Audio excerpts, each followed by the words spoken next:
குடும்பாட்சி இருக்கு, உங்களுடைய மகன் மருமகனுடைய தலையீடுகள் இருக்கு அப்படின்னு சொல்லி செங்கோட்டையன் குற்றம் சாட்டியிருக்காரு. ஒரு நாளாவது நீங்க பாத்திருக்கீங்களா கோவையில? ஒரு நாளாவது நீங்க பாத்திருக்கீங்களா? இது வரைக்கும் யாராவது சொல்லியிருக்காங்களா? இங்கிருந்து பிரிஞ்சு பல பேர், அதாவது இங்கிருந்து நீக்கப்பட்டவர் போயிருக்கிறாங்க. அப்படி ஏதாவது குற்றச்சாட்டு சொல்லியிருக்காங்களா? அவருக்கு வேற குற்றச்சாட்டு கண்டுபிடிக்க முடியல, இந்த குற்றச்சாட்டு சொல்லியிருக்காங்க.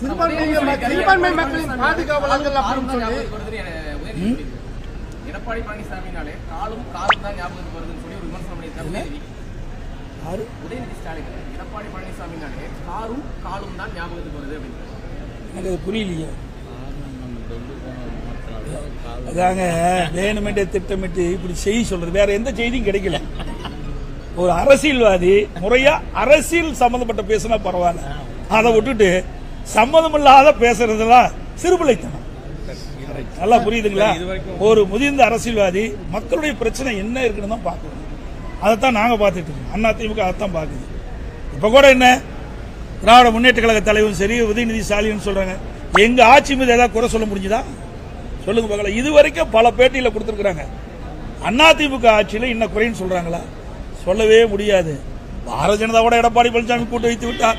பாரதிய ஜனதாவோட அதிமுக அடிமையாகிவிட்டது. பாரதிய ஜனதா அலுவலகம் டெல்லியில இருக்கு. இப்படித்தான் சொல்ல முடியும். தெளிவா எங்களுடைய கூட்டணியில முடிவு எடுத்து அறிவிக்கப்பட்டு விட்டது. அதிமுகவும் பாரதிய ஜனதாவும் கூட்டணி பேச்சுவார்த்தை முடித்த பிறகு இன்றைக்கு இந்த செய்தியாளர் சந்திப்பில் மாண்புமிகு உள்துறை அமைச்சர் தெளிவுபடுத்தினார். அமித்ஷா அவர்கள் தெளிவுபடுத்தினார். அதுல பாரதிய ஜனதா அதிமுக கூட்டணி அமைச்சிருக்குது. இந்த கூட்டணிக்கு அதிமுக தான் தலைமை தாங்கும். தெளிவா நீங்க பேட்டியில போடுங்க, அடிக்கடி மாத்தி மாத்தி போடாதீங்க. அனைத்து இந்திய அண்ணா திராவிட முன்னேற்ற கழகம் தான் எங்கள் கூட்டணிக்கு தலைமை தாங்கும். அனைத்து இந்திய அண்ணா திராவிட முன்னேற்ற கழகம் தான் ஆட்சி அமைக்கும். எங்களுடைய கூட்டணியுடைய முதல் வேட்பாளர் இபிஎஸ். தெளிவா உங்க கூட்டத்தில் வந்திருக்குது, எல்லா பத்திரிகையிலும் வந்துவிட்டது.